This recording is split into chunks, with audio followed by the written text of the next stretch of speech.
ഇന്നത്തെ നമ്മുടെ വിദ്യാഭ്യാസ രീതി അത് കുട്ടികളിൽ ഉണ്ടാക്കുന്ന ഒരുതരം സമ്മർദ്ദം നമ്മളിൽ പലരും അത് ശ്രദ്ധിച്ചിട്ടുണ്ടാവുമല്ലേ?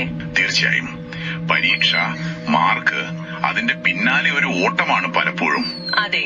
മറുവശത്ത് നോക്കിയാൽ പഠിച്ചിറങ്ങുമ്പോൾ ജീവിതത്തിൽ ശരിക്കും ആവശ്യമുള്ള ചില കഴിവുകൾ കിട്ടുന്നില്ലേ എന്നൊരു സംശയം. അതെ, സന്തോഷ് ജോർജ് കുളങ്ങരയെ പോലുള്ളവർ പറയുന്നതും അത് തന്നെയാണ്. കുട്ടികളുടെ ഉള്ളിലുള്ള ആ ഒരു കഴിവ് അത് പുറത്തു കൊണ്ടുവരാൻ പറ്റുന്നുണ്ടോ? പഠിച്ചത് ജീവിതത്തിൽ ഉപയോഗിക്കാൻ പറ്റുന്നുണ്ടോ? ഇതൊക്കെ വലിയ ചോദ്യങ്ങളാണ്. ശരിയാണ്. അപ്പോ ഈ ഒരു സാഹചര്യത്തിലാണ് നമ്മൾ ഇന്ന് കഴിവ് എന്ന ഒരു ആശയത്തെക്കുറിച്ച് സംസാരിക്കുന്നത്. മോഹനകൃഷ്ണൻ MT സ്ഥാപിച്ചൊരു അന്താരാഷ്ട്ര അക്കാദമിയാണിത്.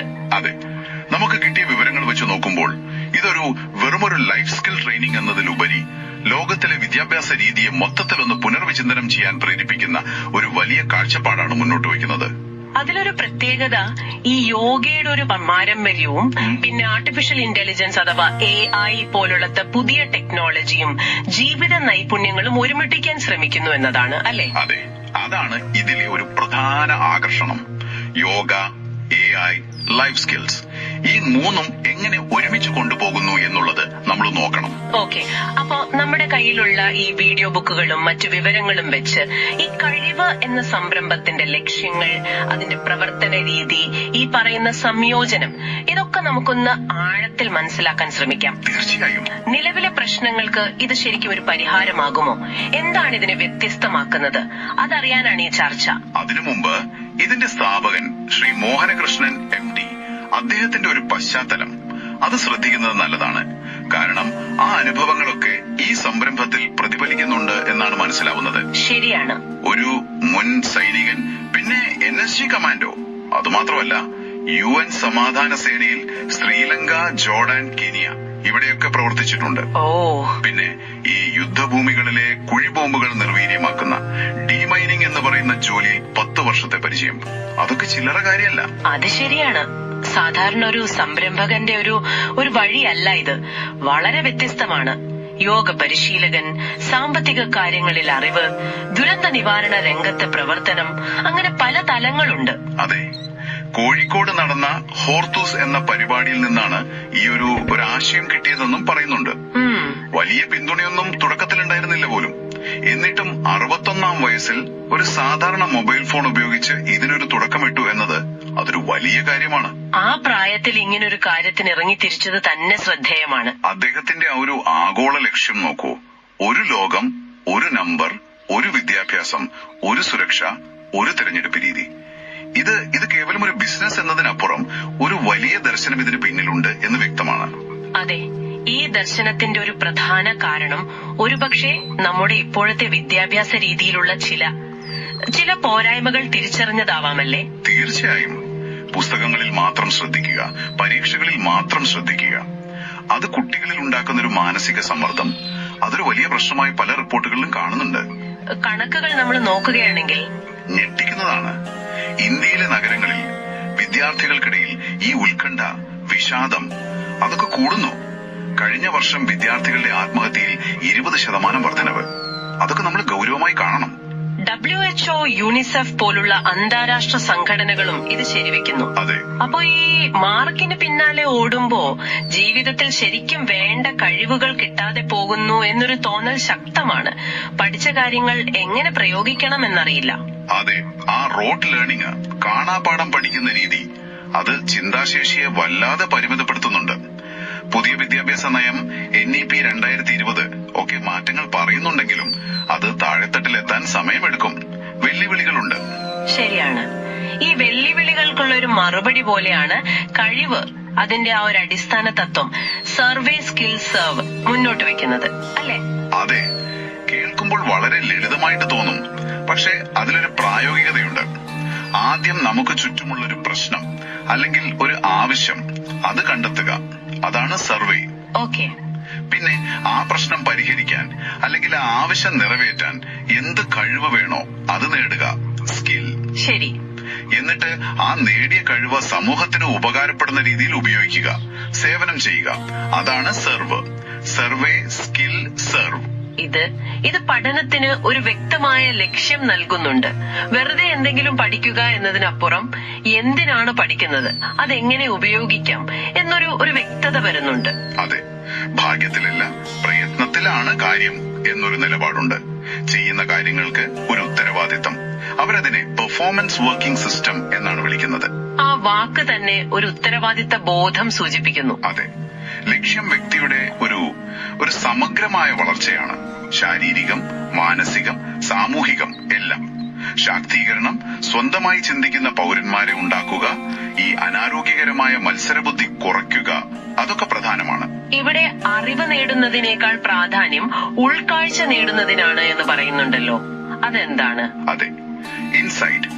അത് വെറും പുസ്തകത്തിൽ നിന്ന് കിട്ടുന്ന അറിവല്ല. സ്വന്തം അനുഭവം, സ്വന്തം അന്വേഷണം, മറ്റുള്ളവരോടുള്ളൊരു കരുണ, ഇതിലൂടെയൊക്കെ കിട്ടുന്ന ഒരു ആന്തരികമായ തിരിച്ചറിവാണ് ഉൾക്കാഴ്ച. ശരിയാണ്. ആ ഒരു തിരിച്ചറിവാണ് ഒരുപക്ഷെ ഇന്ന് ഏറ്റവും പ്രധാനം. അപ്പോ ഈ ആശയത്തിന്റെ പ്രധാനപ്പെട്ട 3 തൂണുകൾ എന്ന് പറയുന്നത് യോഗ, പിന്നെ A to Z of life, പിന്നെ AI. ഇത് 3ഉം എങ്ങനെയാണ് ഒരുമിച്ച് പ്രവർത്തിക്കുന്നത്? യോഗയെക്കുറിച്ച് തുടങ്ങാം. യോഗയെ ഇവർ കാണുന്നത് അതായത് വെറും ഒരു ശാരീരിക വ്യായാമം എന്ന രീതിയിലല്ല. അതിനപ്പുറം ഒരു മാനസികമായ അടിത്തറ പാകാനാണ് യോഗയെ ഉപയോഗിക്കുന്നത്. മാനസിക അടിത്തറ എന്ന് പറയുമ്പോ മാനസികമായ കരുത്ത്, അച്ചടക്കം, അതിനവര് തപസ് എന്ന വാക്കുപയോഗിക്കുന്നുണ്ട്. അതായത് ഒരു ലക്ഷ്യത്തിനു വേണ്ടി സ്വയം നിയന്ത്രിച്ച് മുന്നോട്ടു പോകാനുള്ള കഴിവ്. ഓഹോ. പിന്നെ സമചിത്തത, എന്തിനേയും ഒരുപോലെ കാണാനുള്ള കഴിവ്. ഏകാഗ്രത, നമ്മൾ ചെയ്യുന്ന കാര്യത്തെക്കുറിച്ചൊരു ബോധം, അവയർനെസ്, ഇതൊക്കെ യോഗയിലൂടെ കിട്ടും എന്നാണ് പറയുന്നത്. ഈ അടിത്തറ മറ്റേ A to Z of life എന്ന് പറയുന്ന ആശയവുമായിട്ട് എങ്ങനെയാണ് ബന്ധപ്പെടുന്നത്? എന്താണ് ഈ A to Z? അതൊരു ചട്ടക്കൂടാണ്. ജീവിതത്തിൽ പ്രധാനപ്പെട്ടതെന്ന് അവർ കരുതുന്ന ഏകദേശം ഒരു 30ഓളം തത്വങ്ങൾ, മൂല്യങ്ങൾ, കഴിവുകൾ. അതിന് A മുതൽ Z വരെയുള്ള അക്ഷരങ്ങൾ ഉപയോഗിച്ച് ഒന്ന് ഓർഗനൈസ് ചെയ്തിരിക്കുന്നു. ഉദാഹരണത്തിന് A ഫോർ ആക്ഷൻ, വെറുതെ ഇരിക്കാതെ പ്രവർത്തിക്കുക. C ഫോർ കമ്മ്യൂണിക്കേഷൻ, നല്ല ആശയവിനിമയം. D ഫോർ ഡിസിപ്ലിൻ, അച്ചടക്കം. H ഫോർ ഹെൽത്ത്, ആരോഗ്യം. K ഫോർ നോളജ്, അറിവ്. Q ഫോർ ക്വസ്റ്റ്യനിങ്, ചോദ്യം ചെയ്യാനുള്ള കഴിവ്. R ഫോർ റെസ്പെക്ട്, ബഹുമാനം. പിന്നെ V for vision with technology, ടെക്നോളജിയെ ശരിയായി ഉപയോഗിക്കാനുള്ള കാഴ്ചപ്പാട്. W for wisdom from experience, അനുഭവജ്ഞാനം. Z ഫോർ സെസ്റ്റ്, ജീവിതത്തോടുള്ളൊരു ഉത്സാഹം. അങ്ങനെ പോകുന്നു. അപ്പൊ ഇതൊരു ലിസ്റ്റ് മാത്രമല്ല, ഈ ഓരോന്നിനും പ്രായോഗികമായ പരിശീലനം നൽകാനാണ് ഉദ്ദേശിക്കുന്നതെന്ന് തോന്നുന്നു. ജീവിതത്തിന്റെ പല ഭാഗങ്ങൾക്കും വേണ്ട കാര്യങ്ങൾ ഇതിലുണ്ട്. അതെ, വ്യക്തി ജീവിതം, സാമൂഹിക ജീവിതം, തൊഴിൽ, എല്ലാത്തിനും. ഇതിന്റെ കൂടെ നമ്മുടെ പാരമ്പര്യത്തിലുള്ള കർമ്മയോഗം, ചെയ്യുന്ന ജോലി നന്നായി ചെയ്യുക, ഭക്തിയോഗം, സമർപ്പണം, അങ്ങനെയുള്ള കാര്യങ്ങളും ചേർക്കാൻ ശ്രമിക്കുന്നുണ്ട്. ഒരു ഹോളിസ്റ്റിക് അപ്രോച്ച് അല്ലേ? അതെ, ഒരു സമഗ്രമായ ജീവിത വിദ്യാഭ്യാസം. ഇനി 3ാമത്തെ ഘടകം AI, ആർട്ടിഫിഷ്യൽ ഇന്റലിജൻസ്. അതാണ് എനിക്ക് ചോദിക്കാനുണ്ടായിരുന്നത്. ഈ യോഗ, ജീവിത മൂല്യങ്ങൾ എന്നൊക്കെ പറയുമ്പോൾ അതിന്റെ കൂടെ AI എങ്ങനെയാണ് വരുന്നത്? അതൊരു വൈരുദ്ധ്യം പോലെ തോന്നില്ലേ? സ്വാഭാവികമായും ആ ചോദ്യം വരാം. പക്ഷെ നമുക്ക് കിട്ടിയ വിവരങ്ങൾ വെച്ച് നോക്കുമ്പോൾ കഴിവ് AIയെ കാണുന്നത് ഒരു ശത്രുവായിട്ടല്ല, മറിച്ച് വളരെ പവർഫുൾ ആയ ഒരു സഹായിയായിട്ടാണ്. ഒരു അസിസ്റ്റന്റ് അല്ലെങ്കിൽ സപ്പോർട്ട് ടൂൾ. അതായത് ടീച്ചർക്ക് പകരമാവില്ല AI? ഒരിക്കലുമില്ല, ഗുരുവിന് പകരമാവില്ല. പക്ഷെ പഠന പ്രക്രിയയെ കൂടുതൽ എളുപ്പമാക്കാനും കാര്യക്ഷമമാക്കാനും ഓരോരുത്തർക്കും അനുയോജ്യമായ രീതിയിൽ മാറ്റാനും AIക്ക് പറ്റും. അതെങ്ങനെയാണ്? എന്തെങ്കിലും ഉദാഹരണങ്ങൾ? പല രീതിയിലുണ്ട്. ഒന്ന്, പേഴ്സണലൈസ്ഡ് ലേണിംഗ്. ഓരോ കുട്ടിയുടെയും പഠന രീതി, വേഗത, താല്പര്യം, അതനുസരിച്ച് കാര്യങ്ങൾ ക്രമീകരിക്കാൻ AI സഹായിക്കും. ശരി. അവരുടെ പുരോഗതി ട്രാക്ക് ചെയ്യാനും എവിടെയാണ് മെച്ചപ്പെടുത്തേണ്ടതെന്ന് ഫീഡ്ബാക്ക് നൽകാനും പറ്റും. ഉദാഹരണത്തിന്, യോഗ ചെയ്യുമ്പോൾ നമ്മുടെ പോസ് ശരിയാണോന്ന് AIക്ക് ക്യാമറയിലൂടെ നോക്കി പറയാൻ പറ്റിയേക്കാം. അല്ലെങ്കിൽ നമ്മൾ മെഡിറ്റേഷൻ ചെയ്യുമ്പോൾ എത്രത്തോളം ശ്രദ്ധയുണ്ടായിരുന്നെന്ന് അനലൈസ് ചെയ്യാൻ പറ്റിയേക്കാം. കൊള്ളാം. പിന്നെ കഴിവുകൾ ഡെവലപ്പ് ചെയ്യാൻ വെർച്വൽ റിയാലിറ്റി, VR ഉപയോഗിച്ച് ചില കാര്യങ്ങൾ വിഷ്വലൈസ് ചെയ്യാൻ സഹായിക്കാം. നമ്മുടെ ശീലങ്ങൾ ട്രാക്ക് ചെയ്യുന്ന ആപ്പുകൾ ഉപയോഗിക്കാം. ഈ സർവേ ഘട്ടത്തിലോ? അവിടെയും AIക്ക് റോളുണ്ട്. ഡാറ്റ അനാലിസിസ്, വിവരങ്ങൾ ശേഖരിക്കുക, വിശകലനം ചെയ്യുക, മാർക്കറ്റ് റിസർച്ച് നടത്താൻ, ചെയ്യുന്ന ജോലിയുടെ ക്വാളിറ്റി ചെക്ക് ചെയ്യാൻ, ഇതിനൊക്കെ AI ഉപയോഗിക്കാം. അപ്പോ ശരിക്കും പറഞ്ഞാൽ കാര്യക്ഷമത കൂട്ടാനും പഠനം വ്യക്തിഗതമാക്കാനും സഹായിക്കുന്ന ഒരു ഉപകരണം, അത്രേ ഉള്ളൂ. അതെ, ഈ A to Z ലിസ്റ്റിലെ V virtual vision with technology, K knowledge, U upgradation ഒക്കെ ആയിട്ട് ഇതിന് ബന്ധമുണ്ട്. യോഗ തരുന്ന ആ ഒരു മാനസികമായ കരുത്തും A to Z തരുന്ന ജീവിതത്തെക്കുറിച്ചുള്ള കാഴ്ചപ്പാടും അതൊക്കെ പ്രാവർത്തികമാക്കാൻ AI ഒരു സഹായി. ഈ ആശയങ്ങളൊക്കെ ആളുകളിലേക്ക് എത്തിക്കാൻ അവരൊരു പുതിയ രീതി ഉപയോഗിക്കുന്നുണ്ടെന്ന് കേട്ടല്ലോ. വീഡിയോ ബുക്ക് രീതി, അതെന്താണ്? അതൊരു രസകരമായ രീതിയാണ്. കാണാപ്പാഠം പഠിക്കുന്നതിൽ നിന്ന് മാറി സ്വയം അന്വേഷിച്ച് കണ്ടെത്താൻ പ്രോത്സാഹിപ്പിക്കുന്ന ഒന്ന്, ഇൻക്വയറി ബേസ്ഡ് ലേണിംഗ്. അതിന്റെ ഒരു പ്രോസസ് എങ്ങനെയാണ്? അതിങ്ങനെയാണ് വിവരിക്കുന്നത്. ഒന്ന്, ഏതെങ്കിലും ഒരു വിഷയത്തിൽ ഒരു അടിസ്ഥാന വീഡിയോ ബുക്ക് ഒരുപക്ഷെ ഒരു അതോറിറ്റി അല്ലെങ്കിൽ ഒരു ടീച്ചർ തയ്യാറാക്കുന്നു. ഇതിന് വേണമെങ്കിൽ ഗ്രോക്ക്, നോട്ട്ബുക്ക് LM പോലുള്ള AI ടൂളുകൾ ഗവേഷണത്തിന് ഉപയോഗിക്കാം. ശരി. 2, പഠിക്കുന്ന ആള് കുട്ടിയോ മുതിർന്നയാളോ ആകാം. ഈ വീഡിയോ ബുക്ക് കാണുന്നു. ഓക്കെ. 3, കണ്ടതിന് ശേഷം അവരവരുടേതായ രീതിയിൽ ആ വിഷയത്തിൽ കൂടുതൽ ഗവേഷണം നടത്തുന്നു. അതിന് AI ടൂൾസോ ഗൂഗിളോ പുസ്തകങ്ങളോ സ്വന്തം നിരീക്ഷണങ്ങളോ ഒക്കെ ഉപയോഗിക്കാം. സ്വന്തമായി അന്വേഷിക്കുന്നു. അതെ. 4, ആ ഗവേഷണത്തിന്റെ അടിസ്ഥാനത്തിൽ ഓരോരുത്തരും സ്വന്തമായി ഒരു ചെറിയൊരു 5 മിനിറ്റ് വീഡിയോ ബുക്ക് ഉണ്ടാക്കുന്നു. അതിനൊരു സ്മാർട്ട് ഫോണും ചിലപ്പോൾ ചില AI ആപ്പുകളും മതി. കൊള്ളാം. 5, ഈ ഉണ്ടാക്കിയ വീഡിയോ ബുക്ക് മറ്റുള്ളവരുമായിട്ട് പങ്കുവയ്ക്കുന്നു. കൂട്ടുകാർ, ടീച്ചർമാർ, വീട്ടുകാർ, ചിലപ്പോൾ വിദഗ്ധർ. എന്നിട്ടോ? 6ാമത്തെ സ്റ്റെപ്പ്, അതാണ് പ്രധാനം. എല്ലാവരും കൂടിയിരുന്ന് ഈ വിഷയത്തെക്കുറിച്ച് ചർച്ച ചെയ്യുന്നു. പുതിയ വിവരങ്ങൾ ചേർക്കുന്നു, തെറ്റുകൾ തിരുത്തുന്നു, മെച്ചപ്പെടുത്തുന്നു. ഇതൊരു തുടർ പ്രക്രിയയാണ്. Collective learning and upgradation. ഇത് കൊള്ളാമല്ലോ. പഠിക്കുന്ന ആൾ വെറുതെ കേട്ടിരിക്കുകയല്ല, സജീവമായിട്ട് പങ്കെടുക്കുന്നു, സ്വന്തമായിട്ട് കോൺട്രിബ്യൂട്ട് ചെയ്യുന്നു. അതെ, അതിന്റെ ഗുണങ്ങൾ പലതാണ്. 1, ചോദ്യം ചോദിക്കാനും ഉത്തരം കണ്ടെത്താനും തോന്നും. 2, ഒരുമിച്ച് പ്രവർത്തിക്കാൻ പഠിക്കും, സഹകരണം. ശരിയാണ്. 3, വിഷയത്തിൽ നല്ല ആഴത്തിലുള്ള ഒരു ധാരണ കിട്ടും. കുറച്ചു പഠിച്ച് കൂടുതൽ ബോധവാനാവുക എന്നവർ പറയുന്നുണ്ട്. 4, സ്വന്തം കണ്ടെത്തൽ അവതരിപ്പിക്കുമ്പോൾ സ്വാഭാവികമായും കമ്മ്യൂണിക്കേഷൻ സ്കില്ല് കൂടും. പിന്നെ വിവരങ്ങൾ എപ്പോഴും അപ്ഡേറ്റഡ് ആയിരിക്കും അല്ലേ, എല്ലാവരും ചേർന്ന് കോൺട്രിബ്യൂട്ട് ചെയ്യുമ്പോ? തീർച്ചയായും. ഒരുപക്ഷെ ടീച്ചർമാരുടെ ഭാരം കുറയാനും ഇത് സഹായിക്കും. കാരണം ഈ ഫീഡ്ബാക്ക് കൊടുക്കുന്നതിലും റിസർച്ച് ചെയ്യുന്നതിലുമൊക്കെ AIക്ക് സഹായിക്കാൻ പറ്റും. ഏറ്റവും പ്രധാനം, ചിന്തിക്കാനും ചോദ്യം ചെയ്യാനും കഴിവുള്ള ഒരു തലമുറ ഉണ്ടാക്കാൻ ഇത് സഹായിക്കുമെന്നതാണ്. അതെ, ഏത് വിഷയത്തിനും ഈ രീതി ഉപയോഗിക്കാമെന്നാണ് പറയുന്നത്. മോഹനകൃഷ്ണൻ തന്നെ 61ാം വയസ്സില് യോഗയെക്കുറിച്ച് 30 വീഡിയോ ബുക്കുകൾ ഉണ്ടാക്കിയെന്നത് ഒരു ഉദാഹരണമായി പറയുന്നു. ഇത്രയും വലിയൊരാശയം ഇത് എങ്ങനെയാണ് നടപ്പാക്കാൻ ഉദ്ദേശിക്കുന്നത്? ഒരു പ്ലാൻ ഉണ്ടാകുമല്ലോ? ഉണ്ട്. 3 ഘട്ടങ്ങളായുള്ള ഒരു പദ്ധതിയാണ് കാണുന്നത്. ഷോർട്ട് ടേം 1-2 വർഷം, മിഡ് ടേം 3 വർഷം, ലോങ് ടേം 5 വർഷത്തിനപ്പുറം. ഓരോ ഘട്ടത്തിലും എന്തൊക്കെയാണ് പ്രധാനമായും വരുന്നത്? ചുരുക്കി പറയാമോ? പറയാം. ആദ്യ ഘട്ടത്തിൽ 1-2 വർഷം വളരെ അടിസ്ഥാനപരമായ കാര്യങ്ങൾ, ബേസിക് യോഗ, അത്യാവശ്യം വേണ്ട ലൈഫ് സ്കിൽസ്, കമ്മ്യൂണിക്കേഷൻ, ഡിസിപ്ലിൻ പോലുള്ളവ, ബേസിക് AI ടൂൾസ് പരിചയപ്പെടുത്തുക. പിന്നെ പ്രാദേശികമായിട്ടുള്ള ചില പരിപാടികൾ, ഡേ കെയർ, പ്രീ പ്രൈമറി തലത്തിൽ നല്ല ശീലങ്ങൾ, G ഫോർ ഗുഡ് ക്വാളിറ്റീസ്, സുരക്ഷ, S ഫോർ സേഫ്റ്റി എന്നിവയ്ക്ക് ഊന്നൽ. ഓക്കെ. രണ്ടാമത്തെ ഘട്ടം? മധ്യകാലഘട്ടത്തിൽ 3 വർഷം കുറച്ചുകൂടി വിപുലമാകും. കോർപ്പറേറ്റ് ട്രെയിനിംഗ്, സ്കൂളുകളുമായി സഹകരിച്ച് പ്രവർത്തിക്കുക. അവിടെ ഈ ചോദ്യം ചെയ്യാനും നവീകരിക്കാനുമുള്ള കഴിവിനായിരിക്കും പ്രാധാന്യം. ടീം വർക്ക് മെച്ചപ്പെടുത്താൻ AI സിമുലേഷനുകൾ ഉപയോഗിക്കാം. സോഷ്യൽ മീഡിയ കണ്ടന്റ് ഉണ്ടാക്കുക, കുറച്ചുകൂടി അഡ്വാൻസ്ഡ് AI പഠിപ്പിക്കുക, റിസർച്ച്, സർവേകൾ, പിന്നെ ഊർജ തലത്തിൽ ശ്രദ്ധിക്കുന്ന റിട്രീറ്റുകൾ, അതൊക്കെ ഈ ഘട്ടത്തിൽ വരും.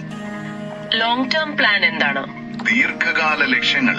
5+ വർഷം ആകുമ്പോഴേക്കും ഇത് കൂടുതൽ പേരിലേക്ക്, കൂടുതൽ സേവനങ്ങളിലേക്ക് എത്തും. പ്രത്യേക ഗ്രൂപ്പുകൾ, ഓട്ടിസം ബാധിച്ചവർ, മാനസികാരോഗ്യ പ്രശ്നമുള്ളവർ, പ്രായമായവർ, അവർക്ക് വേണ്ടിയുള്ള പ്രോഗ്രാമുകൾ, W for wisdom, X for xenial സൗഹൃദം, Z for zest, business consulting, tourism സാർന്ന സംരംഭങ്ങൾ, റിട്രീറ്റുകൾ, സുസ്ഥിര ജീവിതശൈലി വർക്ക്ഷോപ്പുകൾ, N ഫോർ നാച്ചുറൽ, വാഹനങ്ങൾ വാടകയ്ക്ക് കൊടുക്കുക, EV ചാർജിംഗ് സ്റ്റേഷനുകൾ, താമസ സൗകര്യം, അങ്ങനെ പലതും. അതോടൊപ്പം ആഴത്തുള്ള മൂല്യങ്ങൾക്ക് കർമ്മയോഗം, ഭക്തി, ജ്ഞാനം, രാജയോഗം പ്രാധാന്യം കൊടുക്കും. ഇത് വളരെ വിപുലമായ ഒരു പദ്ധതിയാണ്. ഇതിനൊക്കെ നല്ല രീതിയിൽ പണം ആവശ്യമുണ്ടാവുമല്ലോ. സാമ്പത്തികമായ കാര്യങ്ങൾ എങ്ങനെയാണ് പ്ലാൻ ചെയ്തിരിക്കുന്നത്? ഏകദേശം 35 വരുമാന മാർഗങ്ങൾ ഉണ്ടെന്ന് കേട്ടു. അങ്ങനെ പറയുന്നുണ്ട്. പക്ഷേ അതിന്റെ ഒരു പൊതുവായ രീതി ഘട്ടം ഘട്ടമായ വളർച്ചയാണ്. ആദ്യം ഡയറക്ടർമാരുടെ നിക്ഷേപം ഉണ്ടാകും. പിന്നെ പെട്ടെന്ന് വരുമാനം കിട്ടുന്ന കാര്യങ്ങള്, ക്ലാസുകള്, ട്രെയിനിങ്ങുകള്, യോഗ, സ്കിൽസ്. പിന്നെ പ്രാദേശികമായി തുടങ്ങുന്ന സേവനങ്ങള്, nursery, day care, health food cafe. ഇതിൽ നിന്ന് കിട്ടുന്ന വരുമാനം അത് വീണ്ടും നിക്ഷേപിക്കും. ഓൺലൈൻ പ്ലാറ്റ്ഫോമുകൾ ഉണ്ടാക്കാൻ, AI സേവനങ്ങൾ വികസിപ്പിക്കാൻ, കോർപ്പറേറ്റ് ട്രെയിനിങ്, ടൂറിസം പോലുള്ള വലിയ കാര്യങ്ങളിലേക്ക്. അങ്ങനെ പലതരം സേവനങ്ങളുടെ വരുമാനം കണ്ടെത്താനാണ് പ്ലാൻ. വിദ്യാഭ്യാസം, ആരോഗ്യം, കൺസൾട്ടിംഗ്, ടൂറിസം, താമസം, ഗതാഗതം, ഒരുപാട് സാധ്യതകൾ കാണുന്നുണ്ട്. ഏകദേശം ഒരു 3 വർഷം കൊണ്ട് സാമ്പത്തികമായിട്ടൊരു സ്ഥിരത നേടുക, എന്നിട്ട് ലോകം മുഴുവൻ ഓൺലൈനായിട്ട് എത്തുക, ഒരു 20% വാർഷിക വളർച്ച, ഇതാണ് ലക്ഷ്യമെന്നും പറയുന്നു. അതെ, ഈ സാമ്പത്തിക കാര്യങ്ങൾ പോലെ തന്നെ പ്രധാനമാണ് ഇതിന്റെ സാമൂഹികമായ ഒരു വശമല്ലേ? സമൂഹവുമായി എങ്ങനെയാണ് ഇത് ബന്ധപ്പെടുന്നത്?